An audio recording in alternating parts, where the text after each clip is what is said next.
Let's talk about family-owned businesses. It's a special thing. It's a delicate thing to have a family-owned business. We see them everywhere. One of the things to note is that a lot of times smaller businesses, even if they're not related, start to turn into family. People have been there a long time, they get to know each other, they care for each other, kids are born, grandkids are born, people get sick, funerals, married, graduations, and a lot of time, seems obvious, but over time, a small business becomes like your family, an extended part of your family. The one thing about that kind of a family business is that everybody knows their role, right? So maybe family, but everybody knows their role as in what hours to show up, what responsibilities they have, understanding the consequences if things don't go right. And I don't even mean like someone gets fired, but just understanding there's consequences to the business. A different level of game is probably brought each day. Still knowing they're showing up for work. There's definitely an ease if there's after-hour activities or they're partaking in each other's lives and special events. So that works typically really well. Unless somebody starts dating and then they break up and all that good stuff. But the thing to note here is that a true family-owned business, as in family is related and working together, kind of falls into really two major categories. One is a first generation and a second generation working in with the business.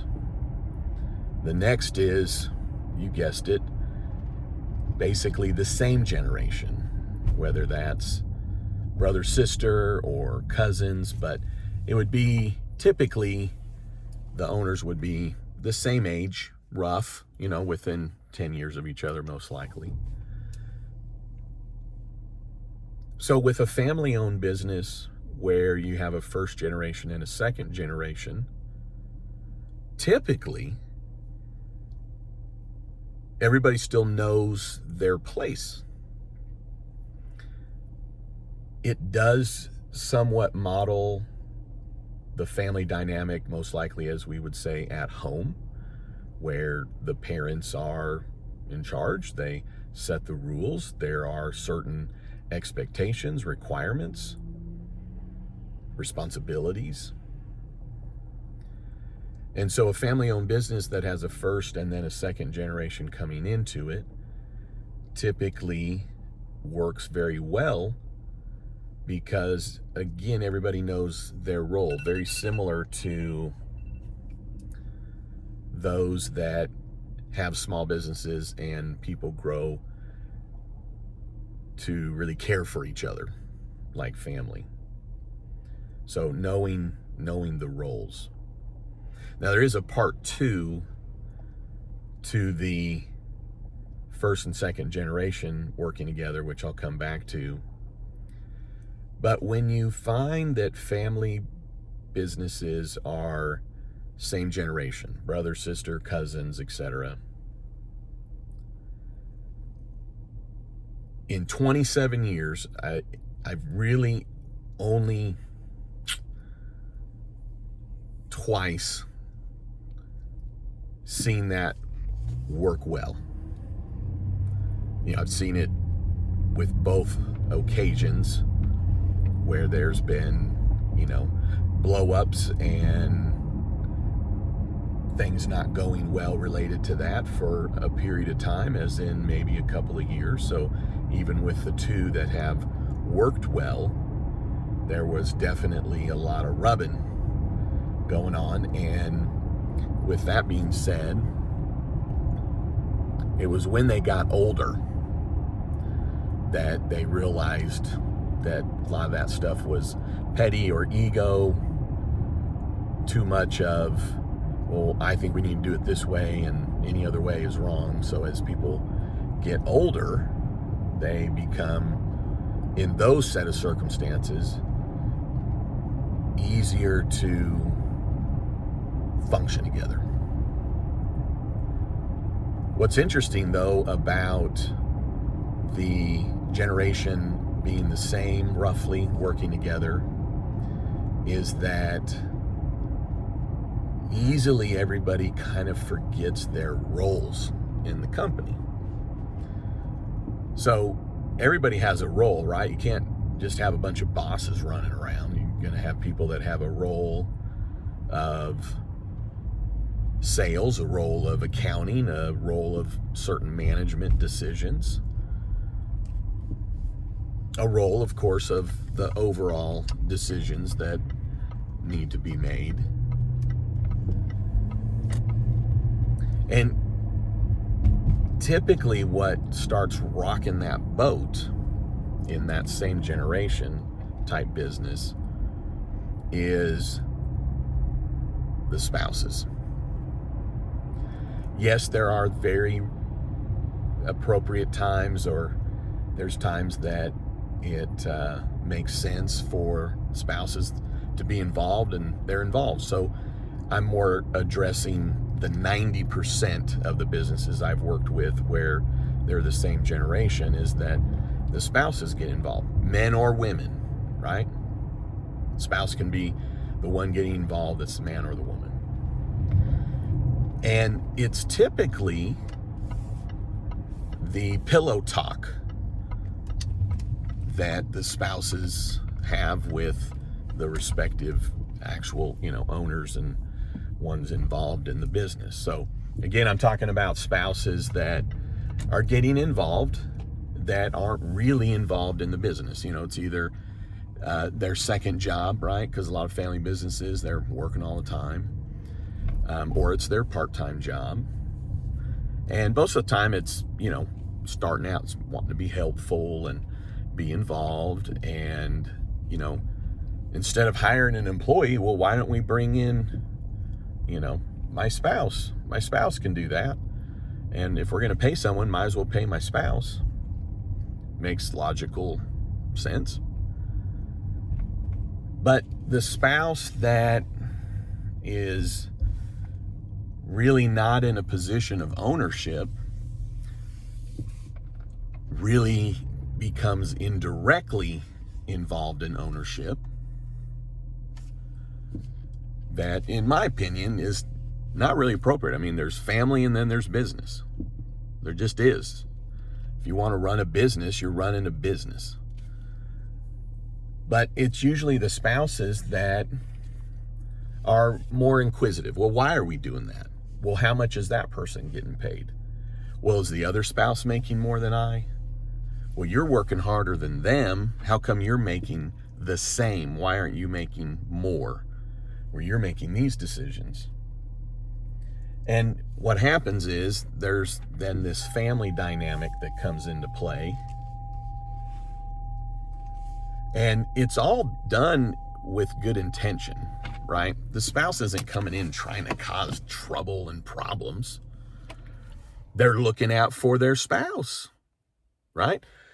So let me be clear on that. The spouse that's not the owner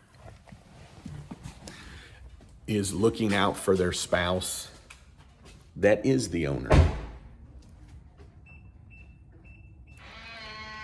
Which, that's kind of your spouse's role, you would hope.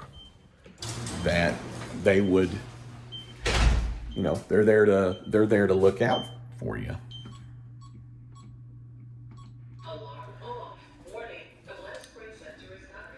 But when you have a family-owned business compared to a business where everybody's become close over time, there's not that dynamic, right? There's not an advocate, there's not a bring your spouse to work day, as I've said in other videos. Now, of course, there's pillow talk, even if your spouse is not involved with the business, even if you're not an owner, and all very appropriate, Are you sure you should do this? Why aren't they doing that? As an advocate. But that spouse is then not at work, because then what happens is the spouse that's trying to be an advocate for the spouse that's an owner starts to want to be an advocate inside the business, at the office. Power play starts to come in to effect. And it's all with good intention, but then a lot of problems come of that. So my recommendation is that if you're having a family-owned business and there's the same generation, that you keep it to the owners are involved in the business. If you need someone to do books, if you need somebody to help out with whatever role it is, hire it out. Now, if somebody's helping you at the beginning of the business, a spouse is kind of volunteering their time, keeping it volunteer helps, because probably not going to keep doing it, not paying the other spouses. For whatever reason, I just don't get it,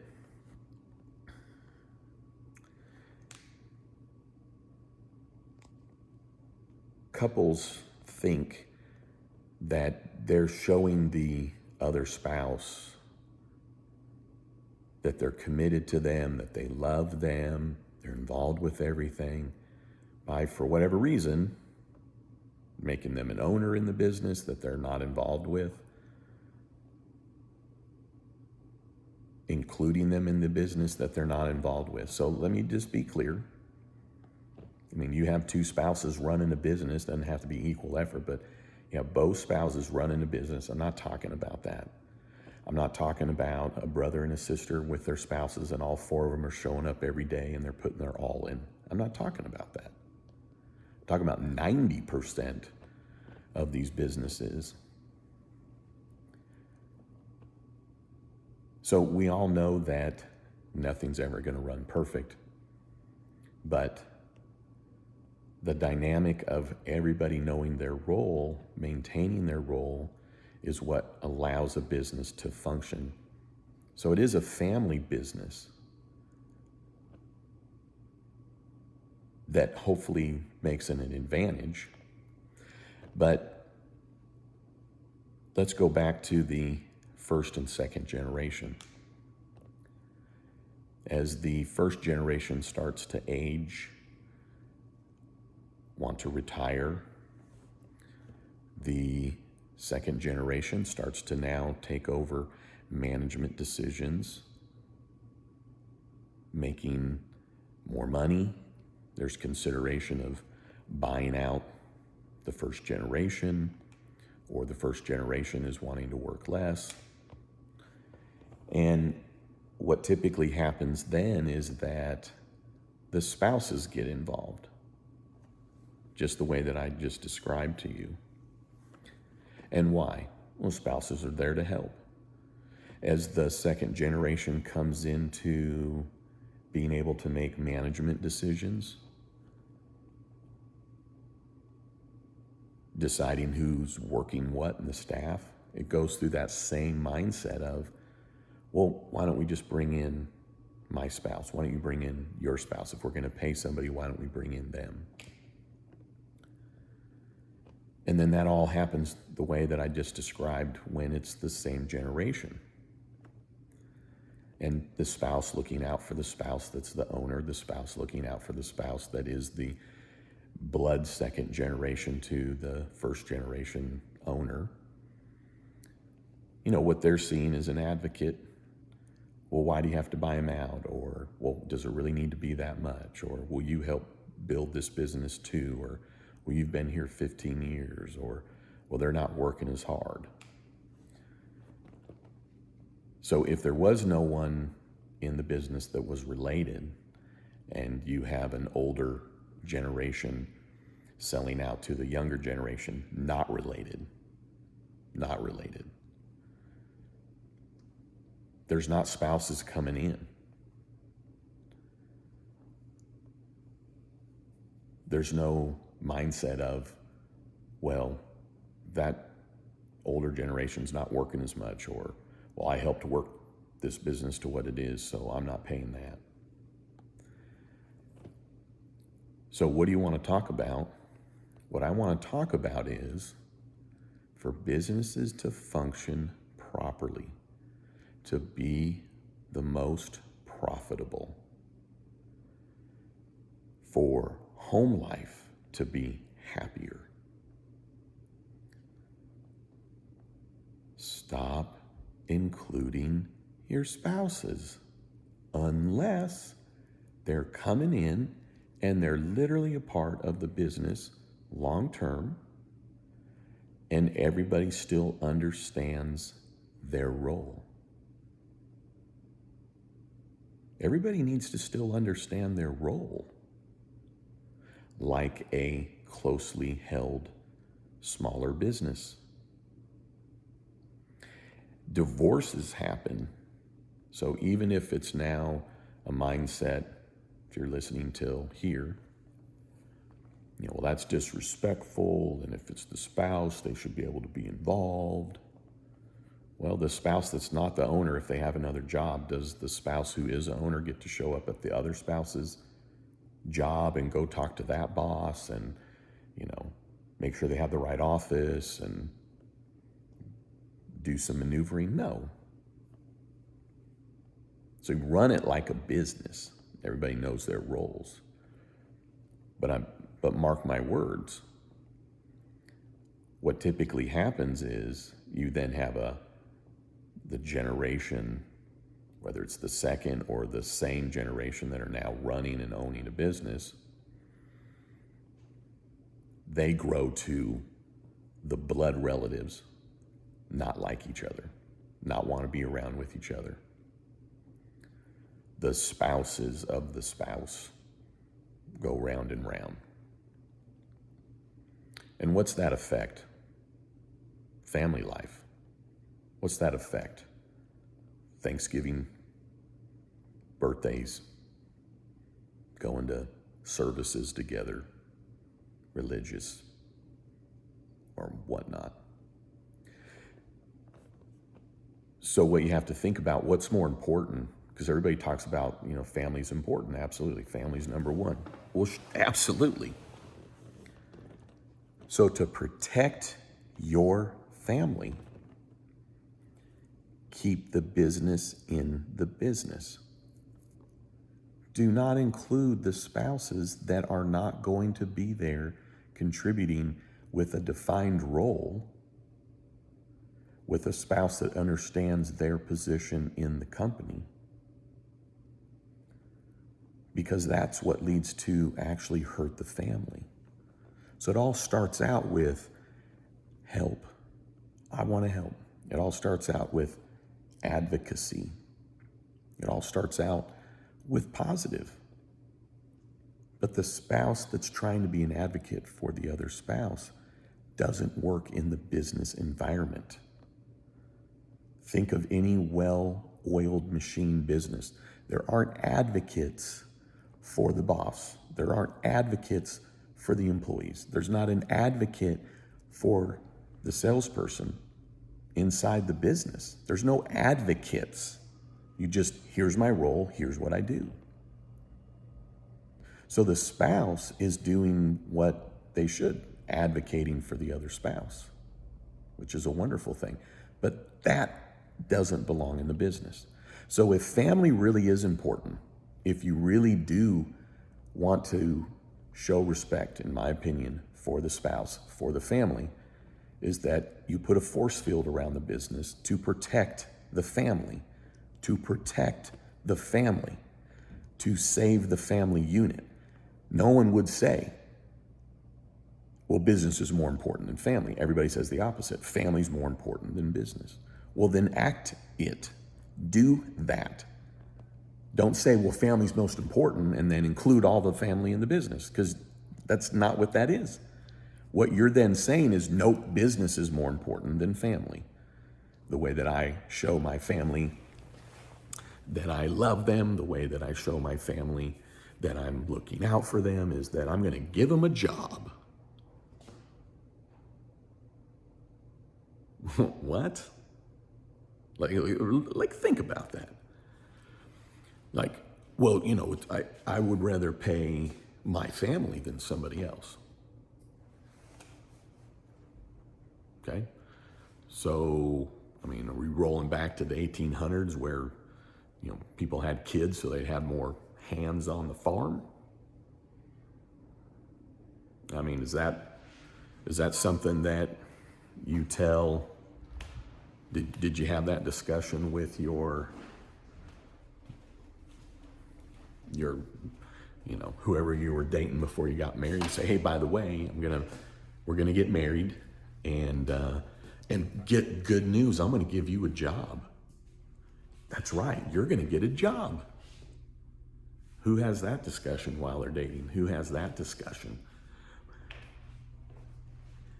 How many times do you have people dating, and while they're dating, the spouse says, or the future spouse, hey, listen, you own that business. Can I get a job there? You know, I want to marry you so I can get a job there. No. So why is it that after people get married, they want to give the other spouse a job? Why is it that after people get married, the other spouse expects a job? Why? Well, family's most important. Then why are you giving your family a job? Why are you risking your family by bringing them into the environment? Why don't you just make enough money to pay who you're supposed to pay? Why don't you just make enough money to bring in people that can do those jobs? Avoids pillow talk to where pillow talk becomes pillow talk at the office. So, of course, this is my opinion, but if you really believe that business and family can work together, then be real about putting family first. Giving somebody a job is not putting family first. You're just giving somebody a job. A spouse expecting to have a job because they've married into the family. What? That didn't even make any sense to me. Well, I just want to help. Well, then volunteer. Well, I mean, I'm doing what? Okay. So I've got a good friend of mine, Tim, who's an attorney, and he always says this: we can be friends or we can be partners, but we can't be both. Always holds true. We can be married or we can be partners. Partners meaning owning a business together, but we can't do both. Maybe that works out. But with all of what I'm talking about is that we can either be family with family, or we can be ex-family with ex-family, or we can tear apart a business to put family first, supposedly, or we can put family first pretending that that's really the case, destroying the family. So hopefully you're hearing the whole message here, which is this: put your family first by not confusing that you're putting your family first by including people in the business. Oh, I love you so much, I'm gonna give you a job. I mean, literally say it that way. Let's go out for a romantic dinner, and I just wanna gaze into your eyes and say, I love you so much, I'm gonna give you a job. I'd like you to come work. Or Go the other way. Go out to a romantic dinner and go, you know what, I love you so much. I would like a job. Will you give me a job? That's really what's going on, right? So why am I having an attitude like that? Because other than two, it doesn't work. And the two that I'm telling you about, the spouses don't have anything to do with each other, which affects so many different things. So you can tell we got Amanda and Coop home. So what I'm trying to do here is multitask. Got a deadline, and I wanted to make sure that I put together this for Sunday morning as promised. Actually getting ready to go live to do the $1,000 drawing here. But I am saying this because I've sat in the conference rooms. I've sat through divorce proceedings, not mine, I'm talking about divorce proceedings. I've sat through funerals. I've sat through it all. Families have been ripped apart because they thought by loving them, they should give them a job. They thought that to love me, I should have a job. So know your role. It's business. It's business. Okay? Family-owned business is more just saying, you know, there's family that owns it, but it's business. Keep it business. Understand your role, and then that's what it is. I think it's more respectful to say, I love you so much, why would I want to give you a job? No, you don't need to come work here. I've talked to clients out of their spouse just even help them with bookkeeping. I've talked my clients out of these by having these discussions with them. So that's why I wanted to visit with you about it today. All right, hey, what do you want to talk about? Leave it in the comments. Every Sunday morning, I release this video, 7 a.m. So I hope you're doing well. Have a great week. And don't you ever forget, you've never met a CPA quite like me. Have a great one. You know what it is, man. Hey, we about to crack the CPA code. JJ the CPA.